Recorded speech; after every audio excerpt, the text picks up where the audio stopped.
Good evening, everyone. Welcome to Prime Business. I am Pius Kojobaka. I want to begin from the downstream petroleum sector because fuel prices are expected to rise to 17 cedis per litre in the coming days following the current Middle East tensions, with crude oil prices surpassing $100 per barrel. The conflict has disrupted global oil supplies, particularly through the Strait of Hormuz, as critical shipping route. Ghana is a net importer of refined petroleum products and is vulnerable to international price fluctuations. Now, speaking to Joy Business, Chief Executive Officer of the Chamber of Oil Marketing Companies, Dr. Revising Opong, warns that if crude prices remain above $120 per barrel, petrol could hit 15 to 17 cedis per litre. It's been projected that if by Wednesday things are not calmed down, even though America really wants to calm down now, that's as to whether Iran wants it, nobody can tell. We are going to hit around 110 to 120. And that would be ridiculous. That would be ridiculous for countries not only like Africa, but even Asia and South Asia. And I'm talking about even Australia. Today, UK has recorded one of the highest pump price ever, even in history. So let's not assume that we are the only people being affected. It's a global issue. Let's not politicize it. Let's face facts. Not Ghana. Ghana did not play any role in this particular, fight or war. And we are here as a net importer of energy, and therefore we must suffer the consequence. Okay. If we pick the triggering price that we are seeing from the BIDEX or from the BDCs today to the oil marketing companies, just looking at that factor alone in the SREF, we should hit above 15 cedis, between 15 to 17 cedis. Depending on where you buy your fuel from, or depending on where any OMC bought or triggered its fuel price from. Now, the Chief Executive of the Telecoms Chamber, Sylvia Owusu Ankoma, says telecom operators are deploying stricter measures and new technology to make the upcoming SIM registration exercise easier for subscribers. Her comments follow Cabinet's approval for a fresh round of SIM re-registration after concerns over challenges with the previous process. Speaking to Joy Business, she said reforms must or have been introduced to ensure a smoother and more efficient rollout. Be a table to essentially influence the conversation positively in a way that it doesn't become, chaotic for our subscribers. We want to ensure that as painfully as possible, subscribers will be directed to re-register in a way that we will use technology in a way that will be, less chaotic as we've experienced in the past.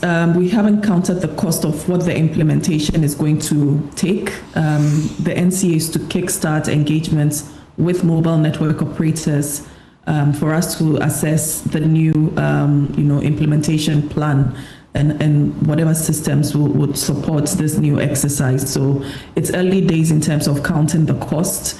But to your question, there is no doubt always, as we know, SIM registration can be, it will always come with some cost. And we hope that in the course of the implementation process, we will define this and have clarity how that will be supported. But just to say that the NCA and the ministry have engaged and have been quite transparent. They have taken on board the concerns we have, which is to ensure that we have the right legal framework that supports us having another SIM registration exercise. And most importantly, that the learnings from the past SIM registration exercises will be taken on board in a way to mitigate the cues that we had our customers experiencing in earlier SIM registration exercises. Now, improving access to finance for women-owned businesses remains critical to strengthening economic growth across emerging markets.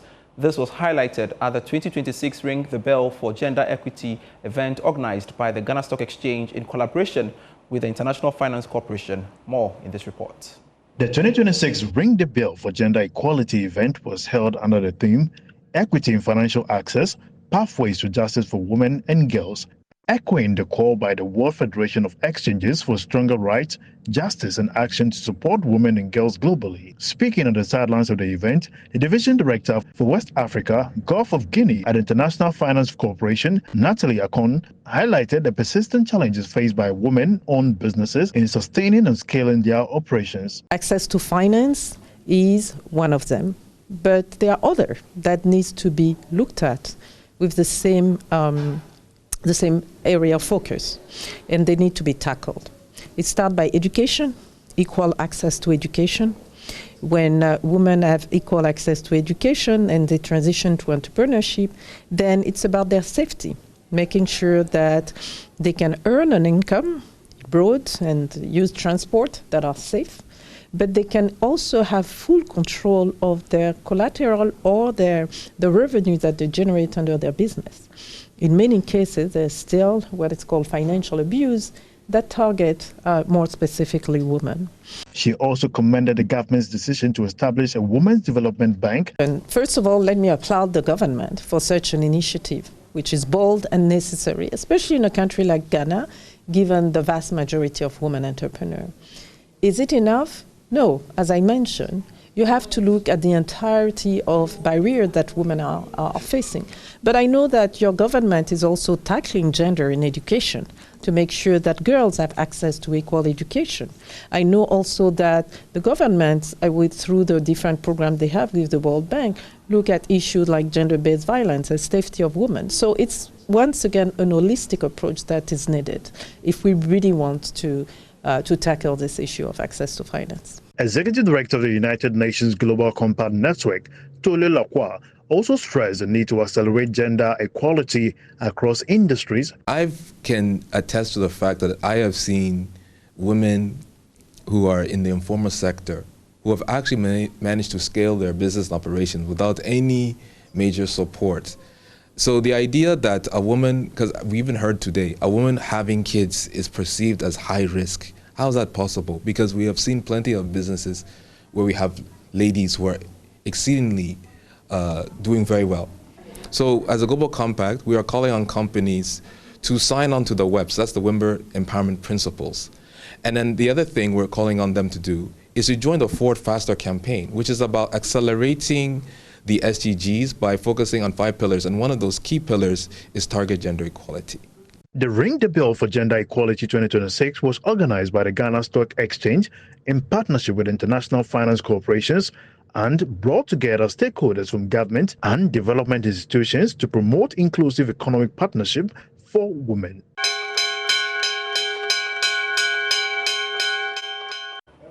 This is still Prime Business. Central University has launched admissions for its Director of Business Administration program, a new initiative aimed at equipping business professionals with advanced research and leadership skills. Details in this report. University has officially opened admissions to its Doctor of Business Administration program as part of efforts to expand its portfolio of advanced academic offerings and develop solutions to Ghana's business and economic challenges. Vice Chancellor of the University, Professor Kwesi Dateban, emphasized that the new program is not merely an addition to the institution's academic offerings, but a strategic initiative designed to equip professionals with the expertise needed to address real-world challenges facing the country. This program for us is relevant because it provides 3 pathways. One in strategic leadership and organizational transformation, another in marketing, innovation, digital business, and then also in financial and corporate governance. Now, these programs have been well crafted to address the challenges that we have as a country. One of the things we need to be aware of is that before GTech approves programs of this nature, one of the key things they emphasize is the relevance of the program.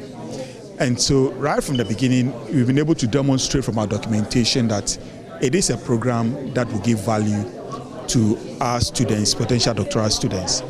It also will expose you to the world of research, relevant research that can move our country forward. So all in all, if one enrolls on this program, you'll be armed well with knowledge that will help you push the boundaries of your fields of endeavor. He further added details of what the program entails. Our DBA program is therefore structured around 3 powerful and forward-looking specializations. First, strategic leadership and organizational transformation. This pathway equips leaders to navigate complexity, drive institutional reform, shape organizational culture, and lead change in both the private and public sectors. Second, financial and corporate governance. In an era where transparency, accountability, and financial integrity are paramount, this track prepares executives to lead in corporate finance, regulatory systems, forensic auditing, sustainable finance, and global governance standards. Third, digital business and marketing innovation. As artificial intelligence, data analytics, and digital platforms redefine business models, this specialization empowers leaders to design innovative digital strategies, transform customer experiences, and build future-ready organizations. The DBA program reflects Central University's commitment to producing business leaders who can drive innovation and sustainable growth in Ghana and beyond. Thanks so much for being part of Prime Business. I am Pius Kujubaka. Daniel Quentin is next with Prime Sports.